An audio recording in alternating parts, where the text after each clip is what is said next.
चलो कि कहिए होनी तो होके रहे, अनहोनी ना हो, तुलसी मन मैदान में तान बिछोना। जो होता है वो होके रहता है, अनहोनी कभी नहीं होती। होनी अटल है, होके रहेगी, उसको कोई रोकने का प्रयास नहीं रुकती है। क्यों? होनी प्रारब्ध कर्म है, जो पिछले जन्मों में कर्म करके आए वो होनी है। होनी का मतलब वो जो हमने किया था उस कर्म का कर्म फल है, और वो अटल है, नहीं रुकेगा। बड़ी अच्छी बात कही है कि होनी कहते प्रारब्ध नूं इसनों नहीं मिटांदे क्यों, जो दारू होंदी होनी दे तो रामचंद्र बन जांदे क्यों, सीता सतवंती नूं फड़ के चोरी रावण ले जांदे क्यों, बड़ा सियाना राज युधिष्ठिर जुआ दुष्ट खिलांदे क्यों, कोई इलाज होंदा कर लेंदे ऐसे दुखड़े सहांदे क्यों, बड़ा सियाना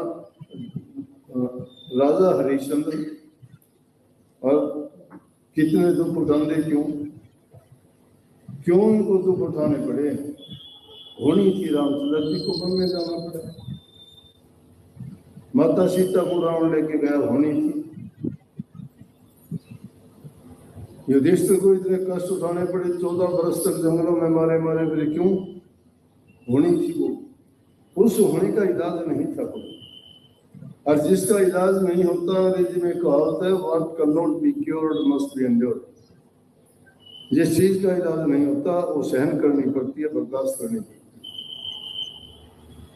तो उसका होने का इलाज नहीं है कोई भी।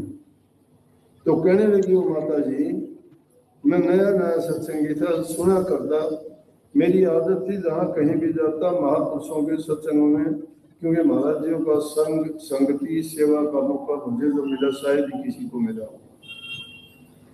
तो हर प्रकार की बात जब मैं उनके साथ होता था बड़ी गौर से सुनता था। तो महाराज जी उनको माता जी कहा करते थे, बैठ के बात करने लगे, कहने लगी, महाराज जी मैं तो बड़ी भागवाड़ी थी, मेरा तो भाग बड़ा अच्छा था, मैंने तो पुस्तक जन्मे देखो कितने बड़े बड़े अफसर बने, घर पे हर चीज की मौत से है, कोई कमी नहीं है। लेकिन ये निर्भाव है, लोगों को कहा इनका भाव अच्छा नहीं है, क्योंकि इनके पति तो इनके आगे मरे हैं। मेरा तो मन तो बहुत ऊंचा भाव था, मैंने ऐसे ऐसे पैदा कर दिए।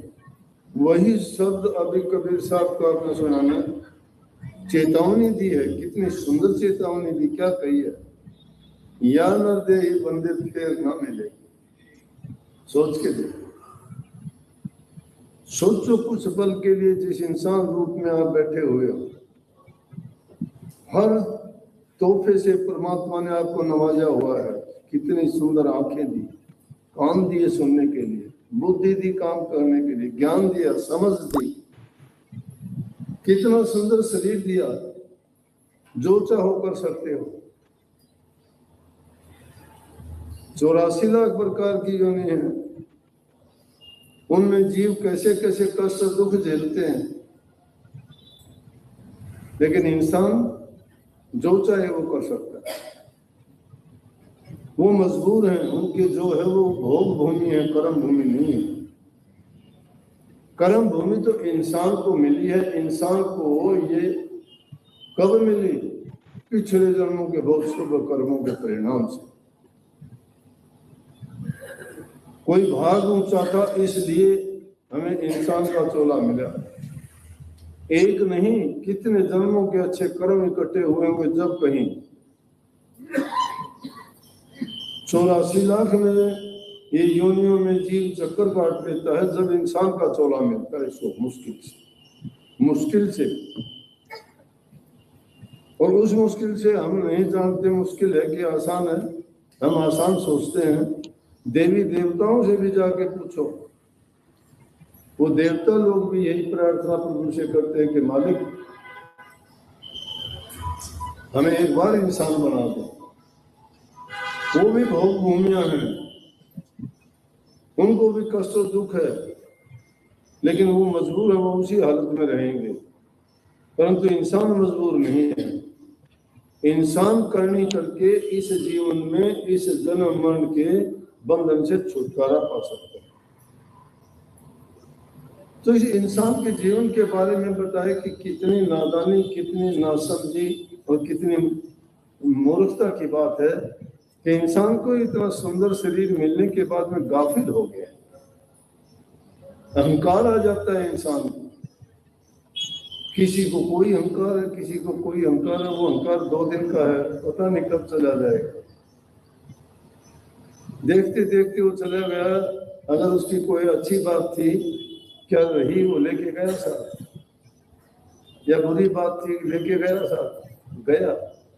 कर्म जो किया वो अच्छा किया तो अच्छा मिलेगा, बुरा किया तो बुरा मिलेगा। तो इंसान को कहा कि सोच समझ के काम कर। अब तो सोच समझ के चाले भैया, भूल में बनी सो बनी।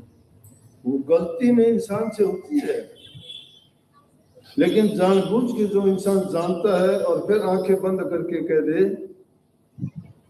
कि मैं आंख बंद करके चलूंगा तो ठोकर लगेगी।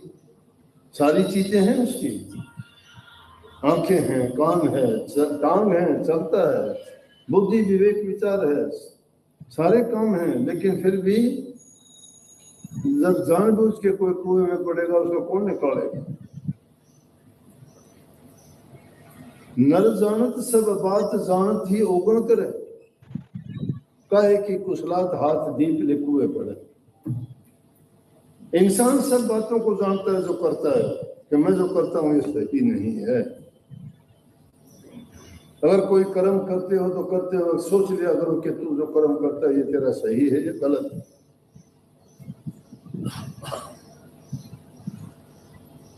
इंसान का तो काम, परमात्मा का हम कहाँ एहसान मानेंगे, इंसान का ही एहसान भूल जाते हैं। अगर इंसान किसी की भलाई करता है तो इंसान उससे दुश्मनी कर लेगा, उसको ये नहीं सोचेगा तेरा हित किया था, तेरा भला किया था, तेरी सहायता मदद की थी। जिसका नमक खाता है इंसान उसी के साथ दगा और धोखा, बुद्धि भ्रष्ट हो जाती है। ये अहंकार है इंसान का, ये भूल है उसकी, ये कुबुद्धि है, ये दुर्मति है उसकी। ये दुर्मति जब इंसान में है तो फिर कहता है अरे इंसान, ये शरीर तुझे दोबारा नहीं मिलना। शरीर का अहंकार करता है, धन का अहंकार करता है, रूप का अहंकार करता है, शरीर के ताकत का करता है, बड़े ऊंचे परिवार का करता है। ये 2 दिन का सपना है, बिछड़ते हुए देर नहीं लगेगी। किस चीज का अहंकार है? यहाँ बड़े बड़े आए, सब के सब चले गए, उनको कोई पूछने वाला भी नहीं है। लेकिन हाँ, जीते जी जिस इंसान ने नेक कर्म किए, इस समाज में रह के लोगों के ऊपर हित भलाई के कार्य किए, दूसरे दुखी जीवों की सहायता और मदद की, उसने अपने हृदय को शुद्ध और पवित्र बनाया और उसके साथ साथ प्रभु के नाम का सुमरण अभ्यास और ध्यान किया, वो लोग संसार से हंसते हुए गए। उनका परिणाम सामने है, हंसते हुए गए तो उनकी गति हो गई। और एक आदमी ने सारी जिंदगी खोटे मंदे कर्म किए, धोखाधड़ी की, छल कपट बेईमानियां की, लोगों के दिल दुखाए उल्टे सीधे काम करके। लेकिन हमारी दुर्बुद्धि है, हम अपने बारे में नहीं दूसरे के बारे में ज्यादा सोचते हैं, अपना नहीं सोचते मेरी हालात क्या है। हम दुखी इसलिए नहीं है कि हमें कष्ट है, हम दुखी इसलिए है कि दूसरा सुखी क्यों है। दूसरे को सुखी नहीं देखना चाहता। मैं कहता हूं कि तुम दूसरे का भला किया करो, तुम्हारा भला तो अपने आप हो जाएगा। तुम दूसरे की मदद किया करो, प्रभु तुम्हारी मदद करने को खुद आ जाएगा। लेकिन तुम बीज ऐसा बोल रहे हो कि जिसके कारण तुम्हारी दूसरा क्या मदद करेगा, तुम खुद ही अपनी जड़ पटने वाले खुद इंसान। 9-10 मास जब गर्भ में रहा तब हालात का पता है क्या, इस जीव की हालत क्या थी। अब दोबारा से उस हालत में इस जीव को डाल दिया जाए तो इसको पता लग जाएगा। लेकिन महापुरुषों ने, संतों ने अपनी दिव्य दृष्टि से इस इंसान के जीवन को सारा जान दिया।